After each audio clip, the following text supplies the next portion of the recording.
Hello guys, welcome back to my video. And in today's video మనం get method and linked list అన్నది ఎలాగో చూద్దాం. మన linked list ఇలా ఉంటుంది కదా.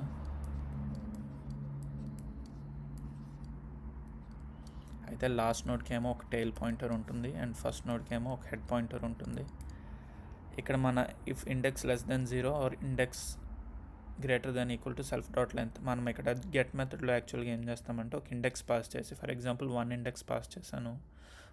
వన్ ఇండెక్స్ పాస్ చేస్తే ఈ 1 ఇండెక్స్ పొజిషన్ దగ్గర ఉండే వాల్యూ ఒకవేళ 10 అంటే మనకి 10 అవుట్పుట్ రావాలి.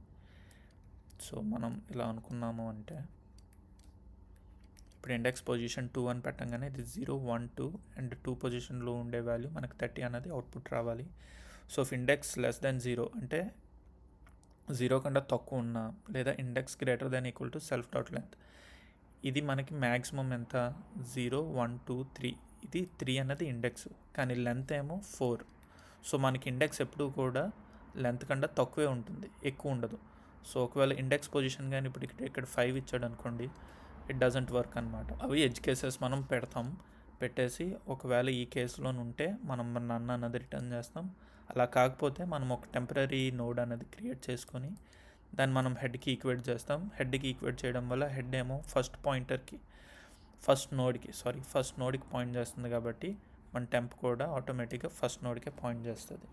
పాయింట్ చేసిన తర్వాత ఇది డమ్మీ వేరియబుల్ అంటారు. మనం జనరల్గా ఫర్ నమ్ ఇన్ నమ్స్ అలాగే ఇస్తాం కదా.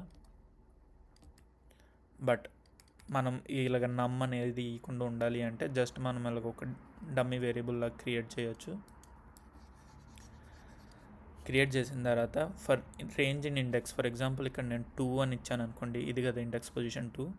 For underscore in range index అంటే 0, 1 ఉంటాయి అన్నమాట వాల్యూస్. సో ఇది 0, ఇది 1. సో 2 ఆపరేషన్స్ అవుతాయి. మన టెంపరీ ఇది ఉంది కదా నోడ్. సో ఆ నోడ్ ఏం చేస్తుంది అంటే ఫస్ట్ హెడ్ పాయింటర్ ఫస్ట్ నోడ్కి పాయింట్ చేస్తుంది కాబట్టి ఇక్కడ ఉంటుంది. And first for loop satisfy అవుతుంది కాబట్టి 0 ఈజ్ లెస్ దెన్ ఇండెక్స్ 2 కాబట్టి ఇక్కడికి వెళ్తుంది 20కి. మళ్ళీ నెక్స్ట్ ఇక్కడికి వస్తుంది. ఇక్కడికి వచ్చిన తర్వాత టెంపరీ వేరియబుల్ అక్కడ ఆగిపోతుంది. మన టెంపరీ నోడ్ అక్కడ ఎప్పుడైతే ఆగిపోయిద్దో తర్వాత కేసులోని 2 వస్తుంది. 2 ఇన్ రేంజ్ ఆఫ్ ఇండెక్స్ 2 కాదు. సో అది అక్కడ కండిషన్ బ్రేక్ అయిపోయి బయటకు వచ్చేసి రిటర్న్ టెంప్ అనేసి అంటే ఈ నోడ్ యొక్క లొకేషన్ అనమాట. సో ఇది మనం ఒకసారి రన్ చేసి చూద్దాం. ఇది మన క్లాస్ అండ్ నెక్స్ట్ రన్ చేశాను. ప్రింట్ చేస్తే 10, 20, 30, 40, 50 ఉంది. ఇప్పుడు థర్డ్ ఇండెక్స్ అంటే 0, 1, 2, 3 మనకి 40 వాల్యూ ప్రింట్ అవ్వాలి. ఓకే, గెట్ 3 అంటే మనకి ఇక్కడ నోడ్ యొక్క లొకేషన్ ప్రింట్ అయింది. జస్ట్ వాల్యూ అని ఇక్కడ కొట్టామనుకోండి, మళ్ళీ ఇది రన్ చేసి 3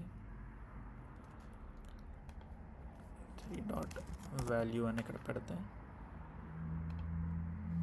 40. So this is how you use get method in a linked list. Thank you.